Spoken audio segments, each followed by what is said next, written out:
Who's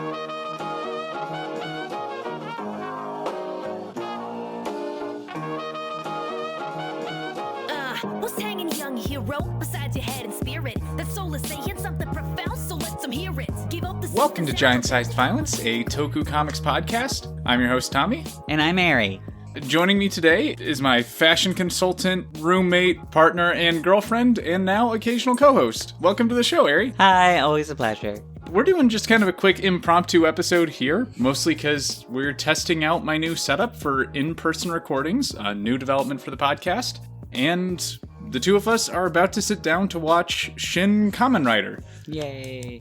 Eri, what do you know about Kamen Rider going into this? Before I met you, or? Yeah. What did you know about him before you met me, and what do you know about him now? Okay. I knew, the basics before. I was really into Ultraman as a kid, and I knew that it was kind of in the similar vein along with Toku Spider-Man. So I knew of it. I kind of knew what it was. I knew he was a cool little bug-looking guy. But then when we started dating, you had the Kamen Rider book by your bedside. And so whenever you'd be in the shower or, brushing your teeth or whatever, I would be paging through it.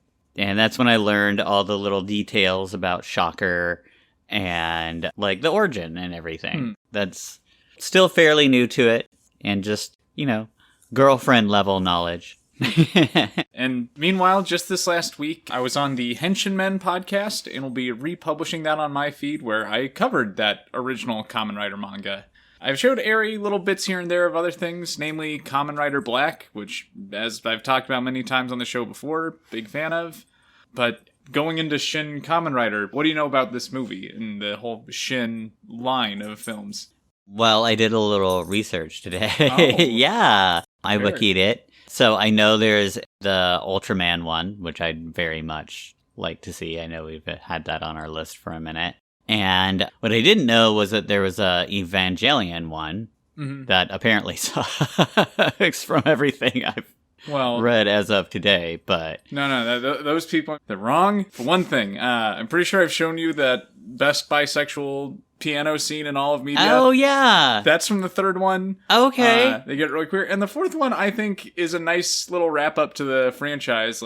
One, it's Hideki Anno is the creator of Evangelion that came back for it and is kind of behind the scenes on all of the Shin movies. Okay. So, one, he's in a much better place with his depression now, so he can give the franchise a happy ending. Oh, good. And turns out, which girl is best girl of all of them? Spoilers for the fourth Evangelion movie, but it's some new grown woman and not any of his childhood crushes that are all problematic in their own ways. That's the ending I want. It's a new page for Shinji and not just everyone's a thing of goo and Shinji's alone with a girl that hates him. And not that fucking little purple-haired boy fucks him over. Yeah, I had big hopes for that relationship. But hey, now instead they're playing piano for each other, and I feel like they have a much better dynamic in the movie. Still, there's some dark stuff that happens between them, but yeah, I really think the Evangelion rebuild films are good. Shin Godzilla, have you seen that yet? Yes, I have actually, yes. Okay, yeah, that I really loved. I'm a bad Godzilla fan and have never really liked the original, but this is kind of, I think, the reimagining of that I always wanted. And that I would really recommend anyone look up. I know you can even find it for free some places online because it's in the Library of Congress, because it was Best Picture in Japan that year, and just such a culturally relevant movie. And Shin Ultraman, I don't really know all that much about, other than I'm going to be watching it. Yeah. And just looks like a nice reimagining or a nice reboot of the franchise. But this, I'm just hearing, is a really fun anime style superhero movie. I hear there's a lot crammed into this. Yes. Nathan from Henshin Man was telling me they managed to put a 90 episode show into a movie and put a lot of those 90 episodes into 2 hours. That sounds awesome, and I've been reading about the effects a lot, and I'm very excited to see those, so... Ooh, were they mostly practical from what you found? Yeah, practical and low budget, but really innovative, and they look really good, apparently, from what I've heard. Well, with all that said, I think we're gonna sit down here and watch the movie, and you'll be hearing back from us once it's done.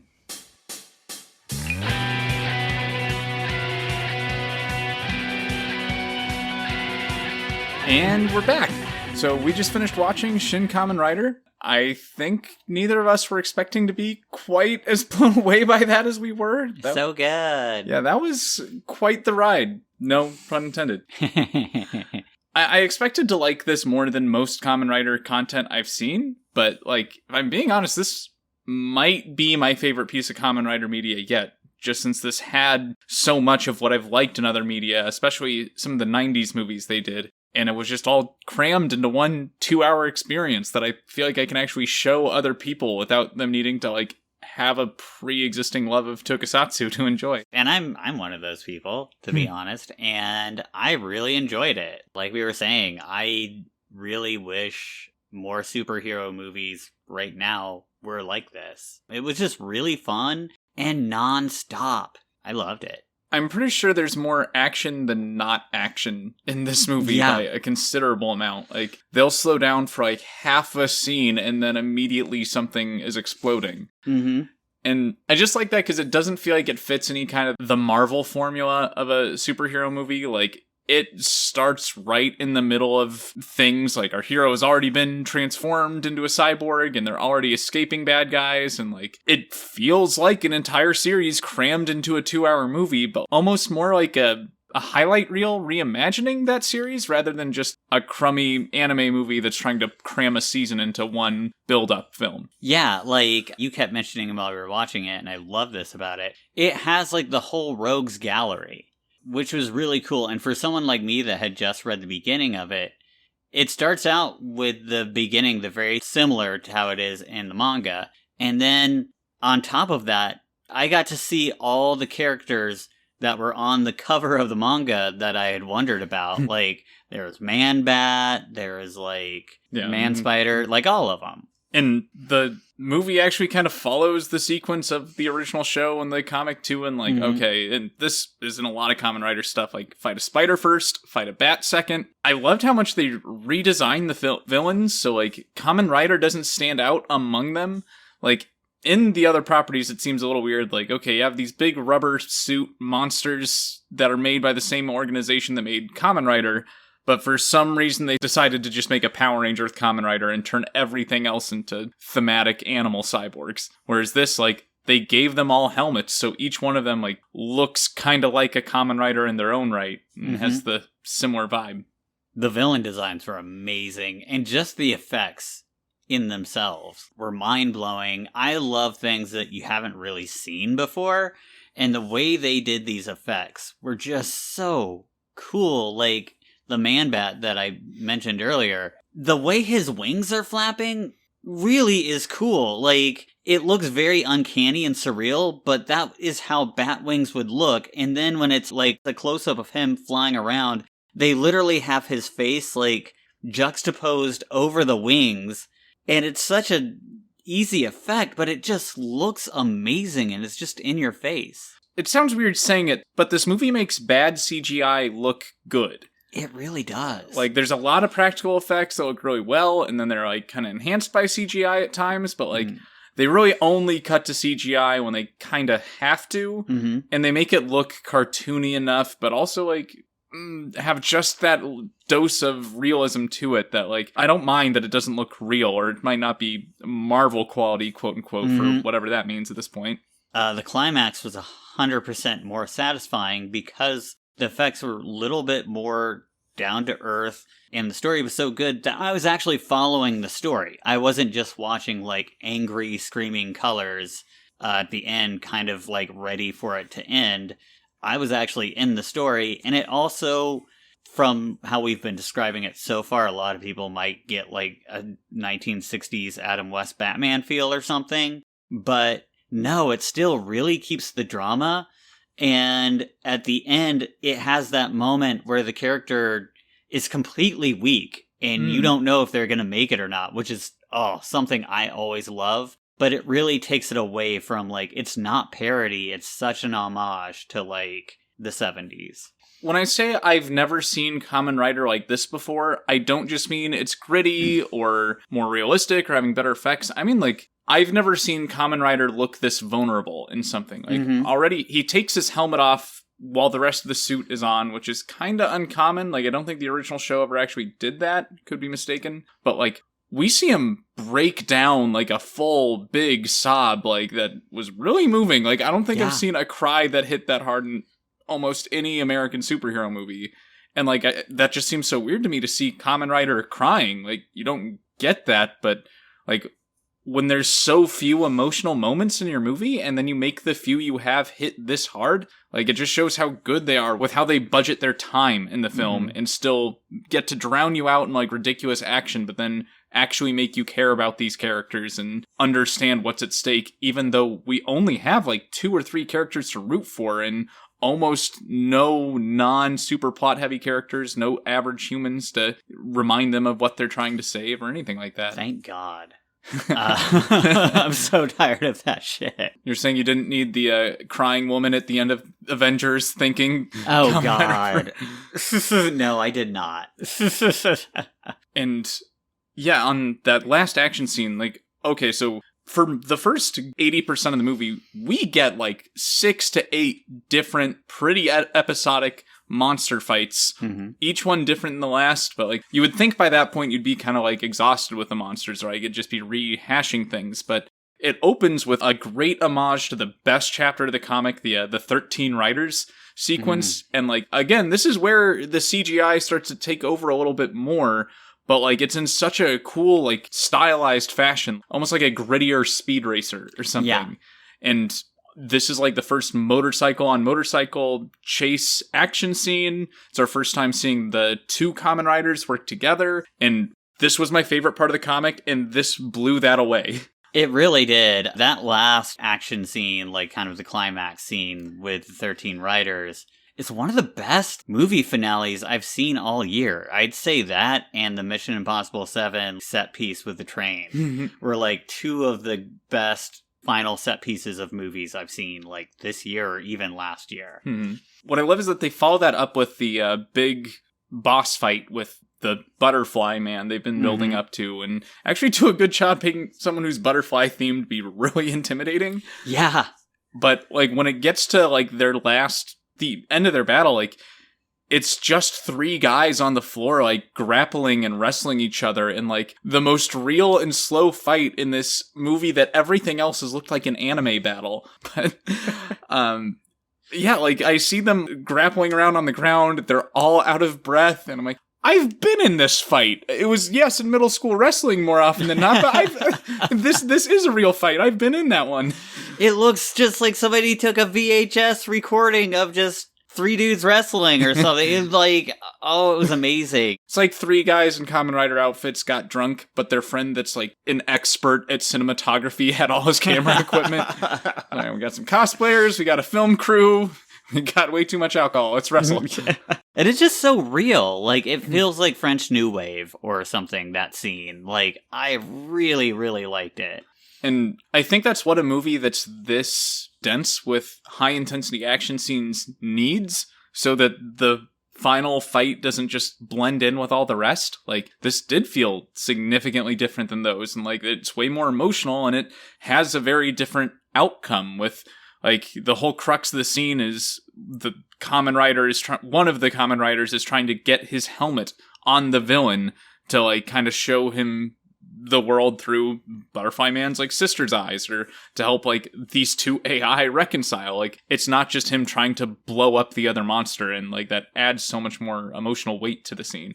Yeah, it's really engaging. This did a great job, like, putting in a lot of elements of classic Kamen Rider, both its manga and its show. But I do like seeing the little tastes of what Kamen Rider has done since then. Like, all the villains looking like other cyborgs with similar Kamen Rider helmets and stuff. That's pretty similar to what the show is like now, where I think there are some seasons where there's never, like, a proper monster of the week. Like, every villain the hero fights is another Rider-looking character. And honestly, I was really glad to see that, because, like, I'm seeing these awesome Kamen Rider suits, and I'm thinking, like, man, I wish I could cosplay as that, but, like, it's all dudes so far. It'd feel a little weird. And then Bee-Woman, or Wasp-Woman, shows up. Yeah. There we go. I can pull that off. And so much fun costume potential without having to, like, get weird. As long as you can afford one high-end helmet, you got a pretty solid cosplay on your hands. Yeah. And I actually kind of liked, one thing we haven't mentioned yet is we've been calling them by their traditional names of like Man-Bat or Batman or Man-Spider or whatever.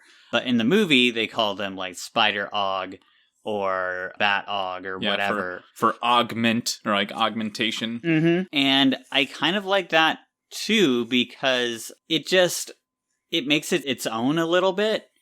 I don't know. I just think it went with the story really well. I would have been annoyed normally, but they included it really well. Like, the recurring theme of it is augmented humanity, and there's almost no human characters in this. Like, even the main, I don't know if I'd call her a love interest, but the female companion who was a love interest in the classic versions, she's now a cyborg in this as well, and, like, all the villains are, and most of them we get to see some level of their human form, whereas in the manga it was always like, we see them when they're already a giant bat person or whatever. But this kind of just sells like, okay, this is either taking humanity and corrupting it, or it's like a cheap imitation of humanity. And I feel like that also plays with the theme. Like, now Shocker isn't just a bunch of Nazi scientists trying to dominate the world. Like, it's all a corrupt AI that's goal is to like achieve peak happiness in the world.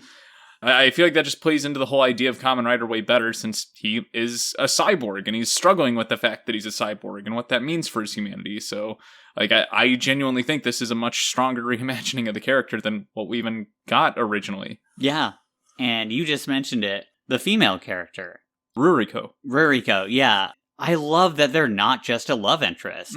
They're a really well-built character. Like, I really liked her character. She engaged me in the movie even more.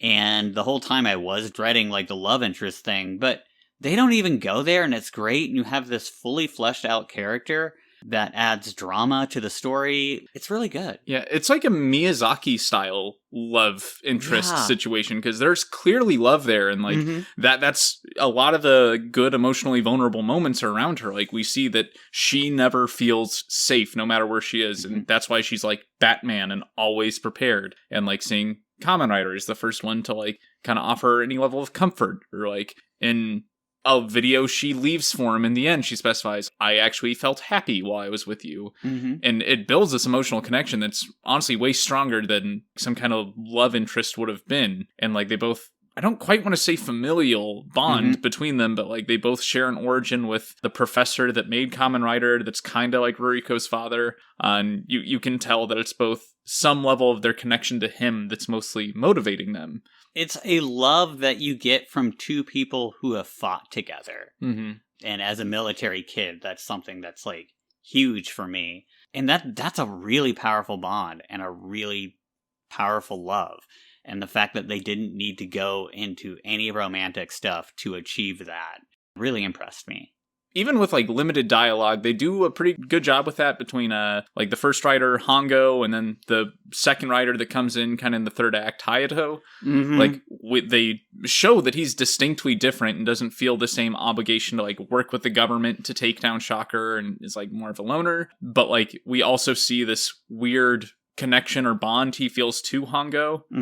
And really, I just love the subtle things they did with him. Like, I think for someone uninitiated with Kamen Rider, it'd be understandable to see this and be like, well, wait, why all of a sudden do they become really quippy, like it's Spider-Man or Deadpool, when like, that actually is pretty true to the source material, and that second writer was way more lighthearted and jokey, and the TV show, like, that was where the show really lightened up quite a bit. So yeah, when he shows up, all of a sudden he's making like wisecracks when things are looking bad with the other 13 writers. But like, still, you get that distinct personality. Like, Hongo's not the one making these jokes.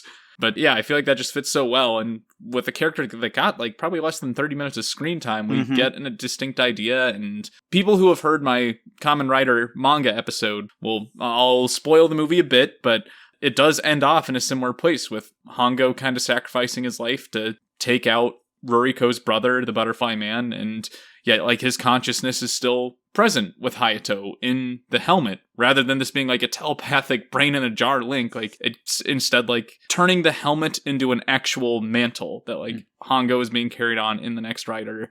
And even though that character won't show up in any potential sequel or further story, we get that level of legacy that's been there since like the beginning of Kamen Rider.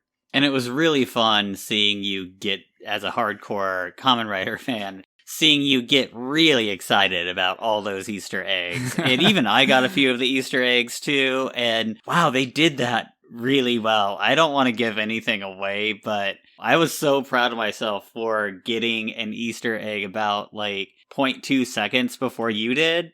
Yeah, and it's a really clever one. Yeah, particular injury with a particular central character. Mm-hmm. Yeah, no, that one was like, oh, that's clever. That one's even like a real life reference. Like, they did great. Yeah, I'll side with you there, not spoil every little fun thing. Watching this though, like, so when I say that this reminds me of my favorite Rider things, or my favorite Rider media from the 90s, like Kamen Rider Zeo and Kamen Rider J were these 90s Kamen Rider movies that were only like 45 to 60 minutes long, and they have the exact same pace this movie did. Like, maybe now it's only like 3 or 4 cyborgs, but like you usually get like a spider, a bat, and a wasp, and like they're just that awesome 90s gritty action movie thing I love, like Hakaider. Like, you're like, okay, this is clearly trying to do RoboCop, Terminator, and Predator all in one movie, so obviously I'm gonna be here for that. But they give you the full like Kamen Rider season experience in a very condensed time frame. And this is just taking that on a way bigger budget, glossing it up quite a bit to make it look good in the modern day, and extending it so it's like, yeah, you could have split this into a miniseries of like 8 episodes, but I'm glad you didn't, because if you did, it would probably be like a mediocre Disney Plus Marvel show. Yeah. And like it's seeing an international superhero movie that's so different from what we've been getting several times a year here in America really made me realize like the weaknesses and like the obvious opportunities we've been missing for so long, because seeing a hero just go through a rogues gallery of like 8 characters in a movie, I'm like, why haven't we seen Batman do this yet? We've had like 9 Batman movies, and never does he have more than like 3 villains that have a really unbalanced screen time. Mm-hmm. Or like, why can't we, instead of getting a crummy streaming series, just like get some of this material crammed into one solid like 2-hour piece of entertainment that doesn't have to fill itself with fluff? Yeah, most superhero movies that come out now, all they are is like setups for more movies, and they might like foreshadow certain villains that are going to be in other movies. The biggest one that's coming to my mind right now is Amazing Spider-Man Part 2, where like all that movie was an advertisement for 4 other movies that would never happen. And it's so refreshing to see something that's not just completely like an advertisement for sequels that may or may not happen. Everything is within the movie. It's a good storyline, and it does leave open to a possible sequel. Nathan from Henchman was telling me that like there are talks of doing a sequel, like World of Masks, I believe is what it translates to. That sounds so cool. Yeah, like that fits really well, because like the mask theme is really prominent in this movie, and like we see that's like kind of where the power of the Kamen Rider lies, is all within the helmet. Like that's I love that too, by the way. The explanation of the Rider powers, how like, oh yeah, once you put this helmet on, you're in like survival instinct mode, and like will immediately like resort to killing to defend yourself. Like, that's really awesome, and gives an awesome way to work around like the kill debate in a superhero movie without making your main character a bloodthirsty psychopath. And it's all really accessible to people who might be new to Japanese media, unlike something like, and I love Hakaider, but unlike something like Hakaider, I couldn't just go into work and recommend to people like, you need to watch Hakaider, because I'd have a lot of explaining to do when they came in the next day or after they watched it or whatever. But with this, like, I really feel like anyone could just watch it and totally understand what was going on for the most part. If you're someone who's maybe only listened to the podcast and never really taken a solid interest in Kamen Rider, since this is streaming on Amazon Prime and pretty widely available elsewhere, I really recommend checking this out to just kind of like, this is the most mainstream appealing version of tokusatsu that I think I've ever seen.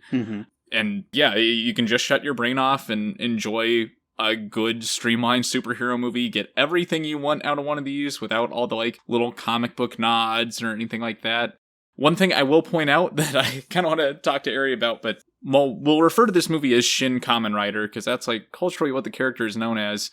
Amazon has this weird thing about changing it to Masked Rider, which did happen in America when they tried adapting him originally, and that is the literal translation of Kamen Rider. But yeah, if you want to find this on Amazon, you got to look up Shin Masked Rider instead. But any nerd worth his salt is going to be calling it Shin Kamen Rider. But like, I will give it credit, like, because the masks are such a central theme, like, I can see why they would go ahead and like make that change. Like, it's particular localization I don't love. Like, I feel like Masked Rider has too much association with like any cowboy. Like, the Lone Ranger could be the Masked Rider. I think of the Lone Ranger instantly when I hear Masked Rider. Yeah. Kamen Rider, though, like, that's so ingrained in Japanese superhero culture that like, you know what they're talking about. Where it's not going to be some just any Power Ranger. It's going to be some probably bug-themed karate motorcycle man. I always thought Kamen meant wasp or bug or something. When I knew about it earlier, like Bug Rider or something. And yeah, I feel like in Japan, like, even referring to something as Masked Rider over there wouldn't have that same tie to cowboys like it would here. So like, it still would hit different. Like, I'm honestly just at like a little bit of a loss. Like, I didn't expect to like this movie that much. I thought I would probably enjoy it because like I've liked the other Shin movies I've seen, and like I've heard some people have a few stipulations when they talk about it. But like, you had sent me an article that I had only like really read the headline of. Kamen Rider is the best comic book movie of the year or something. Yeah. And I was like, is it really? Like, this is probably something. No, I'll give it to him. Like, yeah. I do think it's the best, and I forget if it actually released in Japan last year or not, but like, yeah, I liked this better than Across the Spider-Verse. I mean, I have big qualms with Across the Spider-Verse being half a movie, and also a transphobic experience we had to deal with in the theater. Story for another time. But no, anything that puts this much movie into this little time and gives you exactly what you want without trying to make you care about a franchise you've maybe never encountered before, like, this has so much mainstream appeal, even for Americans that have never even heard of Kamen Rider before. I think they're right. We haven't seen a comic book or a superhero movie look like this in the United States before. I want American filmmakers to pay attention and do more things like this. And yeah, like, I cannot recommend this movie enough. And one side note of that article too was, I think that article came out right around when the Flash movie came out. And don't get me wrong, I loved the Flash movie. I think I loved the Flash movie more than most people. I really, really enjoyed it. But I just think audiences we're burnt out. We are burnt out on it, like Hollywood. And I think Hollywood is realizing that. And I think Barbenheimer really kind of hit that down too, because I love things that I haven't seen before. Things that are unique. Things we just are going into autopilot every time we go into the movie theater now. And the things we are grading movies on are if they hit a certain formula. And I hate that. I want things to try to break out of that formula. And I am really, and I think everyone is really refreshed and happy to see things that are just a little bit different than what we've been paying $10 to $15 every movie trip for. Even just less common formulas. Like, I've seen the memes go around saying how Barbie, like, fits, like, the Lego movie or some other kind of self-aware franchise movie, like, down to the plot to a T. I'm like, okay, yeah, but this is a movie we get once every 3 years rather than every year. And also, like, I can sing the praises of Barbie for quite a while. Yeah. But, yeah, to hammer your point home of, like, doing things we haven't seen before. And I'd like to say, there has not been a Lego movie out in like a decade or so. Unlike Marvel movies and DC movies, they just won't stop. So at least I've had at least a decade away from this formula. And the other thing is, Barbie was able to do it without CGI. Barbie only did it with practical effects, which to this modern audience is weird and unique. We've never seen that. We're not used to seeing stuff like that without angry screaming colors on our face and just like really cool practical effects and a lot of pink paint and a lot of like skill and talent that went into these sets.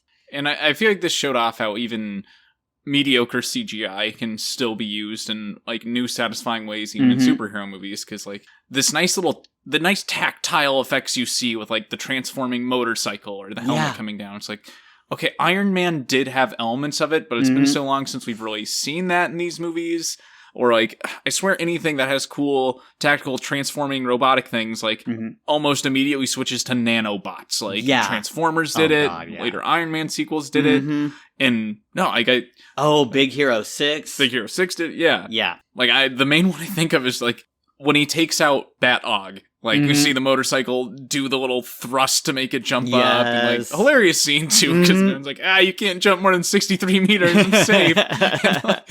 And the rider kick animation I love so much. That feels so good. It looks better than, like, the famous Kamen Rider kick has ever looked before, and it's so cool. Satisfying every time it happens. But, like, yeah, it doesn't look real. I feel like I'm looking at some glossy toy or something, but that kind of, like, transforming toyetic effect, I'm not tired of that. Like, the only thing from recent years I can think of is the Suicide Squad. Like, I'm trying to think of the not Deadshot character that's in there. Idris Elba. Oh my god, what is his name? Regardless, the gun he builds in the end that like just has all these pieces. So cool. And, like, this is the Power Rangers adjacent imagery that like I've been craving. Like, I don't care how many superhero team movies we get or how many robot adjacent movies we get, until we get that little like super satisfying transformation that makes you want to get a toy of whatever you're looking at, like I won't be satisfied.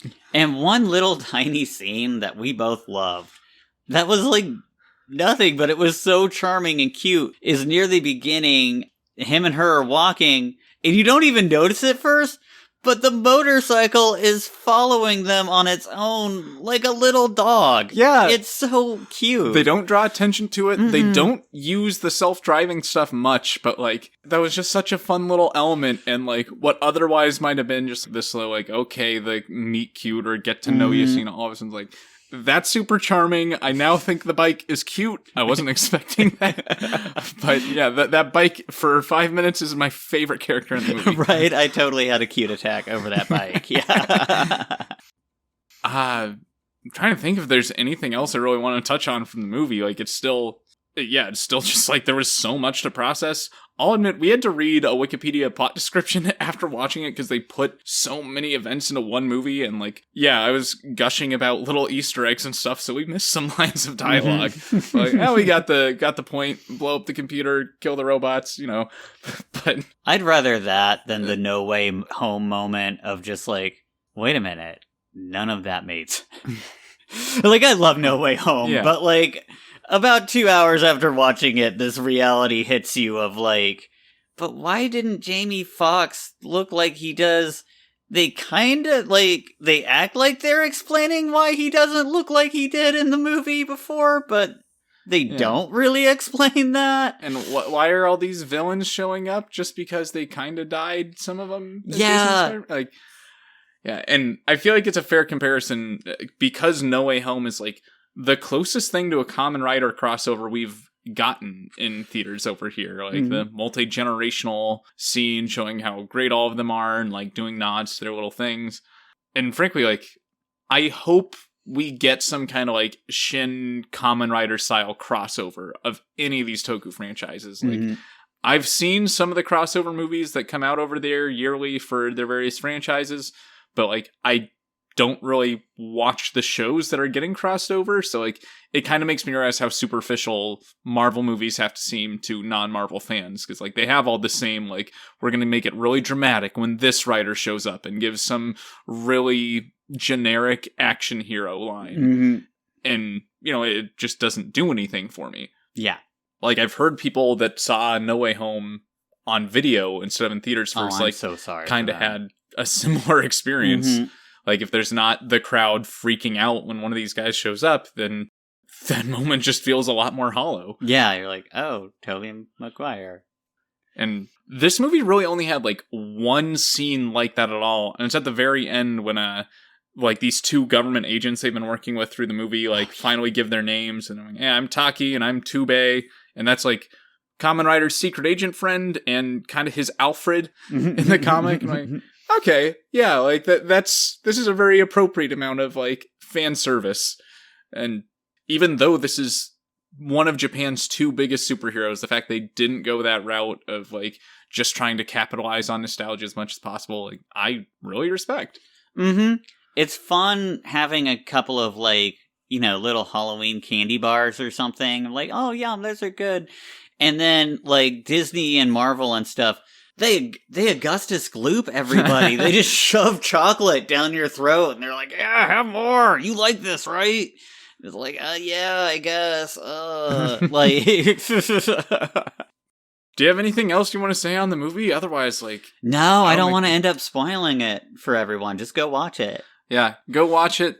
You won't be disappointed. If you don't have 2 hours to kill, don't worry. It's pretty episodic, so watch it in chunks if you have to. You still won't be disappointed. Thank you, everyone, for joining us for our first pretty informal episode. I don't know, maybe I'll add the typical end credit stuff in here. Otherwise, I don't know, this probably isn't your first episode. If it is, go listen to some more episodes. Don't make me plug that stuff. I don't have a script. Otherwise, yeah, watch Shin Kamen Rider or Shin Mask Rider on Amazon Prime, or rent it on a company that is maybe a little more reputable. And yeah, have a great day. Bye. Hey, this is Tommy here again, from the further future, where I've since realized I should probably give quick credit to the other people that helped make this show possible. So I wanted to give a quick shout out to Ray Day Parade and Dark Moon Home Video for designing our logo and cover photos, and also give credit to the music of this episode. Our intro and outro music is You're an Ace Kid by Demon Dice from their album Alcatraz, and our transition music was the Kamen Rider Black opening theme cover by All Faraway Music. If you like the show, please do leave us a review on iTunes or Spotify or wherever you get your podcasts. And if you liked this episode, let us know. We'd love to make more episodes like this in the future, covering the other films in the Shin reboot series. Thank you again for giving the show a chance, and until next time, remember to do your part in preventing the spread of the kaiju virus. Freedom can't be seen by downcast eyes. So raise your gaze up till your 10 feet tall and shake your fist to the sky. Refuse to higher, let them make you small, cause they love just to see you convinced you're just a brick in the wall. But you're not just a brick in the wall.